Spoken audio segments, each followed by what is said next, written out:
Hey BookTube, it's Peg.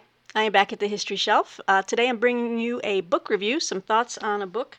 I meant to get to you sooner, but hopefully it's still worth the wait. We have Death at the Edges of Empire, Fallen Soldiers, Cultural Memory, and the Making of an American Nation, 1863 to 1921, by Shannon Bontrager. Sorry for the glare. This was put out by University of Nebraska Press last year. I'm a little late in getting the book review to you guys. It was in my viewer poll, one of the three books that there was a tie on it that people wanted me to read and just give some thoughts about the book. So it was definitely a very academic read, but I greatly enjoyed it. Let me give you just a brief synopsis just to remind you, because you know, I had this book highlighted in a previous video, but that was from a while ago. So let me just give you a brief synopsis here, so to set the scene a little bit, set the stage. Okay. Hundreds of thousands of individuals perished in the epic conflict of the American Civil War. As battles raged and the specter of death and dying hung over the divided nation, the living worked not only to bury their dead, but also to commemorate them. President Abraham Lincoln's Gettysburg Address perhaps best voiced the public yearning to memorialize the war dead. His address marked the beginning of a new tradition of commemorating American soldiers and also signaled a transformation in the relationship between the government and the citizenry through an embedded promise and obligation for the living to remember the dead. In Death at the Edges of Empire, Shannon Bontrager examines the culture of death, burial, and commemoration of American war dead. Can't speak. By focusing on the Civil War, the Spanish-Cuban-American War, the Philippine-American War, and World War I, Bontrager produces a history of collective memories of war, expressed through American cultural traditions emerging within broader transatlantic and transpacific networks. Examining the pragmatic collaborations between middle-class Americans and government officials negotiating the contradictory terrain of empire and nation. Death at the Edges of Empire shows how Americans imposed modern order on the inevitability of death, as well as how they used the war dead to reimagine political identities and opportunities into imperial ambitions. So yes, that is a tall order, but Shannon Bontrager does deliver on that promise. And let me just read to you a little bit from the introduction, just to let you know how memory is framed in the book. It is extremely wide-ranging in how he references other historians of memory and how they interpreted how memory is categorized. So, I mean, in a sense, there's a lot of academic phrasing in here that, to the uninitiated, you might be like, what? What is he talking about? But it makes sense as you're reading along, because he does sprinkle examples throughout. He'll give an example of, like there was this instance in 1871 at this cemetery, and these people wanted to disinter these people from this cemetery because it was a federal I'll give you that example later. But I think you'll get a sense of the difference between collective memory, communicative memory, cultural memory, through his book and his examples. But really, the takeoff point here, the starting off point, is really with Lincoln's Gettysburg Address, which in this case was Lincoln was turning on its head de Tocqueville's belief in that most people naturally are inclined to a culture of forgetting, which I thought was very interesting. And Bontrager kind of juxtaposes this idea of Tocqueville's with Lincoln's Gettysburg Address and his commemoration of the war dead there. Let me just give you a little bit here from the introduction. Historian of memory Jan Assmann underscores Tocqueville's belief in the fact that man's basic and natural disposition would seem to favor forgetting rather than remembering. Societies could forget the past, based on what Aspin describes as a system of cooling memory. And this is, kind of peppered throughout the book, is the sense of hot versus cold memory. So I'll read on and I think you'll get this. He contends that cold societies, meaning cold in quotes, those that have cold memories, he contends that cold societies insulate themselves from the past and put up desperate resistance to the penetration of history by freezing history and by stressing the recurrence and regularity as opposed to the unique and the extraordinary of society whereby change is frozen. It's fascinating. So you have the setup there with Tocqueville's contention that man is naturally disposed to forgetting. And then the most interesting part, I think, too, in the Civil War section, and it talked about slavery and how unfortunately the cause of emancipation was often it was the loser between the bigger, what I don't know what they'll call the bigger, but the more overarching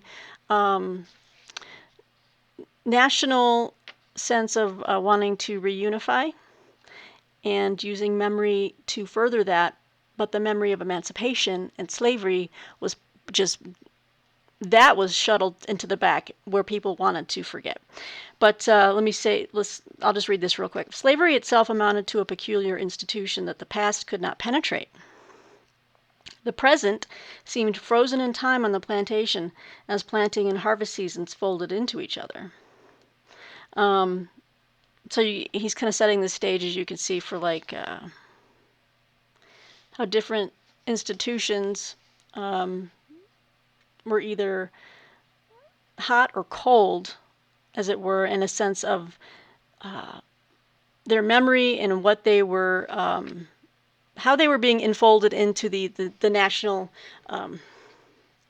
enterprise of manifest destiny, and eventually, after the Civil War, reunification and reconstruction, and then bonding over a more imperial direction. So, okay, sorry, I kind of was phrasing that in my mind, and then but yeah, I want to make this kind of understandable for everybody. But I think, just to give my personal take on reading about the Civil War and Lincoln's Promise, which he threads throughout this book, going back to Lincoln's Promise. How did the sense of, these dead we will never forget what they did here, resonated throughout the ages as, America grew in power and then went overseas and kind of stretched out its imperial, arm and muscle. What this kind of struck me, it reminded me of how we do use the past to perpetuate something that is bad in the present. And I can see a lot of, this book deserves a reread. I would highly recommend, if you are interested in this book, or ask your library to to order it, read it, let it marinate for a while. Go back and read some more on the Civil War. Definitely read about the Spanish-American War and the Philippine-American War. Maybe a lesser extent to World War I. But you're going to learn a lot, and then come back to this book and then see how we have interpreted memory and how we commemorate our dead into a sense of that this was just, an inevitability. That this is how America projects itself, and we are the defenders of republicanism, even though, if you really are reading closely, and looking at the events, a lot of these wars that Bontrager covers, especially in the Philippines and then in Cuba, were imperialistic in nature. But we tried to clothe it in a sense of, no, these war dead, they were fulfilling Lincoln's promise, of defending liberty and republicanism. So that really kind of was a new insight for me. Termed in this, but phrased in a sense of hot and cold cultural memory versus communicative and collective memory. So anyway, I hope I haven't lost many of you, but I think I just read that one about. Oh, well, let me go back to how Lincoln turned Tocqueville's notion of the culture of forgetting on its head. In his first inaugural address, Lincoln proposed to warm the memories of his countrymen, who seemingly had been disconnected from their shared revolutionary past.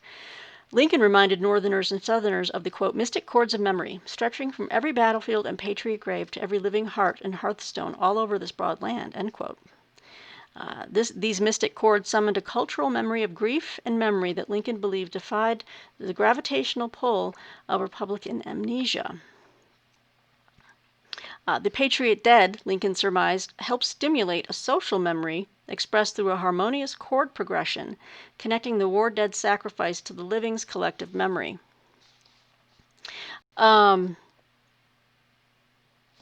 So, I mean, just chew on that one.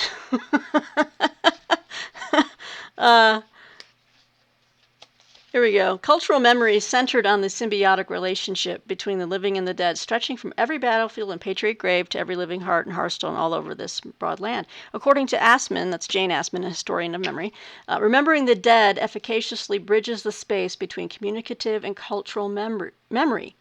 Everybody dies. It is a truly democratic process, and thus death governs the profane, unruly, communicative memories of the living. People must share their memories of the dead with each other to heal their grief and also to explain their own personal loss. But death is also opposite to life, and thus it carries with it a sacredness that can be ritualized and institutionalized. Those are key things here, such as through last rites. I think I mentioned this the first time I was doing an overview of this book in one of my videos from last year. This book really reminded me a lot of Drew Gilpin Faust's This Republic of Suffering, where she studied the actual process of death, how it was handled during the Civil War, how people reacted to it, how families who prior to the Civil War always had the sense of the good death, and that's all capitalized, the good death, dying at home, in your bed, surrounded by your loved ones. It was this ritual. And it was ripped away from people violently during the Civil War, where they didn't even have sometimes a body to be delivered back home for burial. You had bodies that were just blown to atoms, in a very extremely physically gratuitous war that just shredded limbs, shredded life. And you had nothing.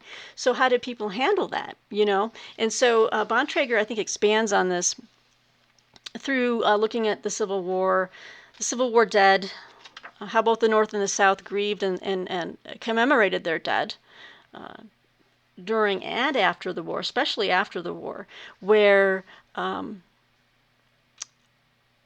the act of reunification was made stronger by kind of, let's just say, glowing up, the memories of what the nation was before the Civil War. And this is where emancipation and slavery took a back seat to what the people in power, the elites, really wanted to bubble up, which was reunifying the nation and not thinking about those more dirty bits, that kind of sullied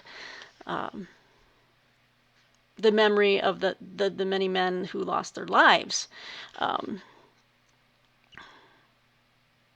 let's see here, as he says, as we move into his section on the cultural memory, the storage of bodies and things like this, and the storage of memory in the Civil War, he says, Northerners and Southerners, standing on opposite sides of cultural memory, began to think about their shared imperial interests in different ways.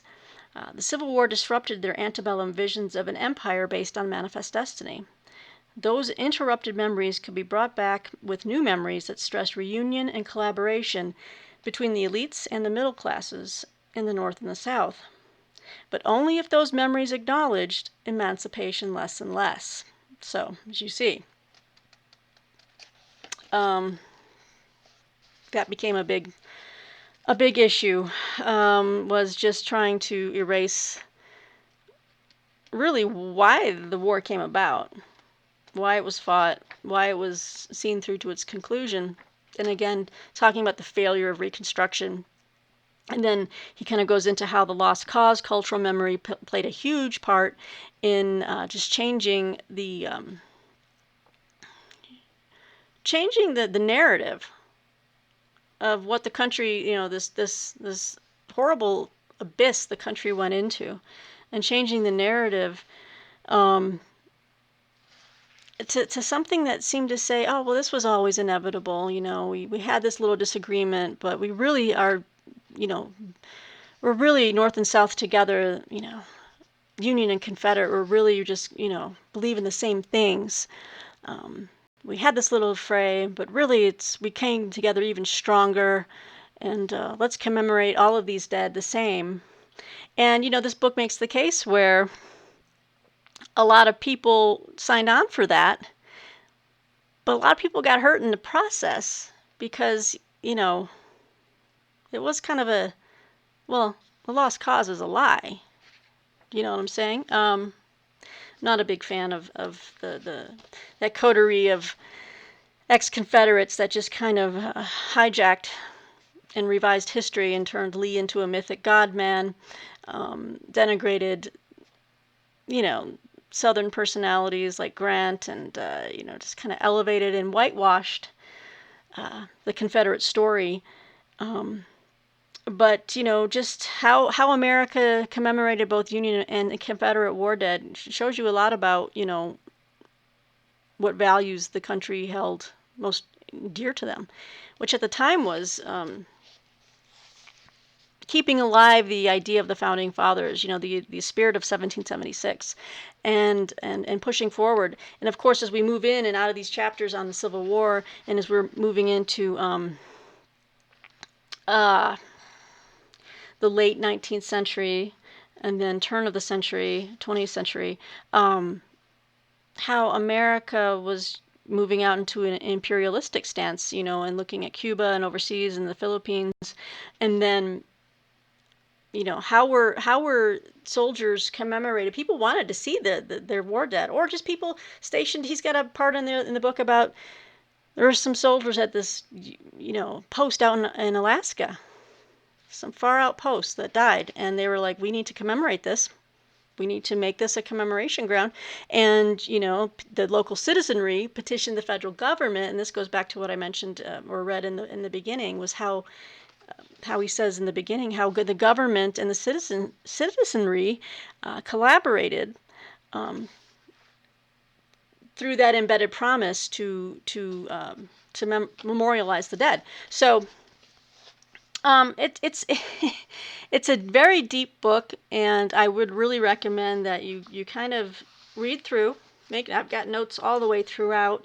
I've underlined a bunch of stuff, and come back to it. And I know that I kind of want to read. I really want to explore again the Spanish-Cuban-American War and the Philippine-American War, because those were overt imperialistic overreach, but as we move into like the World War I, he talks about like Wilson, and so Lincoln's shadow is like prominent throughout this book, and in fact he says it right here. So after World War I, Lincoln's long shadow fell over Wilson. Just as Lincoln had helped dedicate Gettysburg, Wilson dedicated a U.S. military cemetery in France. Just as Lincoln had politicized the dead to make the war about the, quote, the new birth of freedom, end quote, and the abolishment of slavery, so Wilson politicized the sacrifice of the dead to promote his League of Nations. So there is that other aspect, too, about the politicization of politicization of the war dead, burying them, commemorating, setting aside ground for them. And I thought this was really a really key point, that politics infects everything at some point.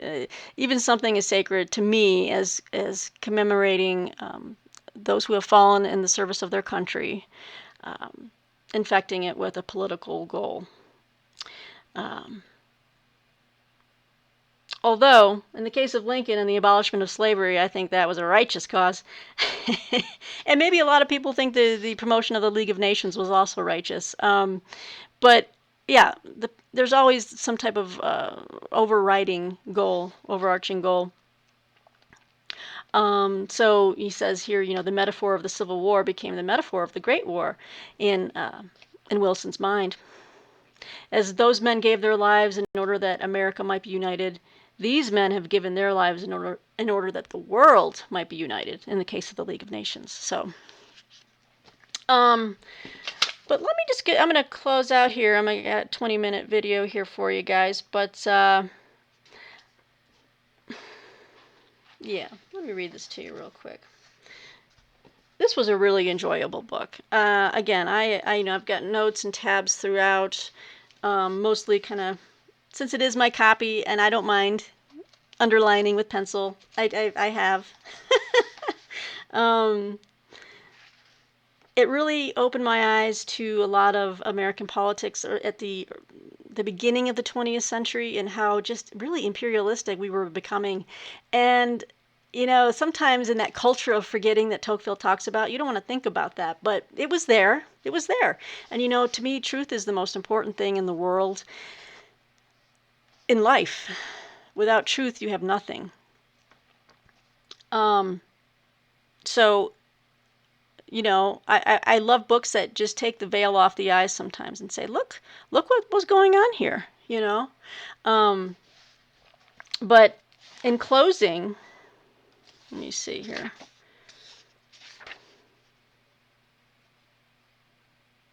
Again, he kind of goes back to using the more academic phrases, but and then he kind of, I love in the ending, he kind of like juxtaposes how Europe handled their sense of memory and not forgetting, but their sense of memory and memorialization with America's. While Europeans could reach across the centuries to find notable and violent deaths, the American Valhalla was too small and overwhelmingly made up of white elites committed to capitalism, nativism, and Protestantism to represent a truly multicultural Republican narrative. The dead of the Civil War, along with congressional support of national cemeteries, enlarged the pool of notable dead from which Americans could draw to establish national identity. But this was a visual, not an oral, as in a sense of hearing, oral. But this was a visual, not an oral representation of republicanism. Row upon row of uniform tombstones adjacent to actual battlefields accentuated the visual representation of many people who sacrificed their lives for the nation and were now commemorated in utilitarian landscapes benefiting a national memory. Neither Lincoln nor Congress made this cultural memory alone. Government officials collaborated with the patriot graves and the living kinfolk and countrymen who helped activate it. So going back to that sense of how government officials and the citizenry worked together, collaborated together to make this happen. Users attached a visual landscape and an architectural style that added breadth and depth to the hagiography of this Republican imagined community. After the Great War, designers of the Tomb of the Unknown attempted to connect a single body to the national cultural memory as the, quote, last step in this democratization of death, end quote. It became particularly effective because it projected a grief ritual of a private body onto the scale of the American social body. Conflating individual tragedy with collective nostalgia for the dead thus helped build a useful cultural memory that reframed grief within a social and even national context, and thereby diluted the political language of liberty that Lincoln voiced at Gettysburg. So, wow. You guys, I really enjoyed this book. I'm still thinking about it. I really highly recommend it. If you can, see if your library has it, or if you can order it, or go to University of Nebraska Press, check it out. We need to support our university presses because they are putting out original thinking. People are really, university press books usually never fail to just take my learning up another notch, and it pushes me into another dimension where I'm like, okay, I'm going to read more. I've always said, and I did get my degree last year, not last year, but the year before in October, but that if you just gave someone a library card with a library that had just every conceivable book, they could educate themselves, and probably even better than a $80,000 university education, unless you're going to be a med student. But university presses, these books are great, and I just highly recommend. You can just go down a rabbit hole. Like this book here has made me want to. I'm lining up some research now into the Philippine War that American engaged in nefariously, the Spanish-Cuban American War. There's been recent books on Teddy Roosevelt and the Rough Riders and all this kind of stuff. And, when I see those now, I'm like, oh, that's really not something I want to celebrate. But back then, Teddy Roosevelt and the Rough Riders, oh, that was the quintessence of American republicanism. But, we were trampling over someone else's land. But, okay, I go off on my own rant. But I just want to thank Shannon Bontrager for writing this book, because it's a keeper. I'm going to be revisiting it again, and I'll be underlining more again. But yeah, well, that's my review of Death at the Edges of Empire. I hope it was helpful. Again, it was. It is an academic book, but most of it is very accessible. And I just push your comfort zone. Get out there. Read University Press books. Check out this book. It's a keeper. It's a winner. All right, guys. Until next time, I hope you enjoyed this book review, and I'll talk to you soon, BookTube. Bye.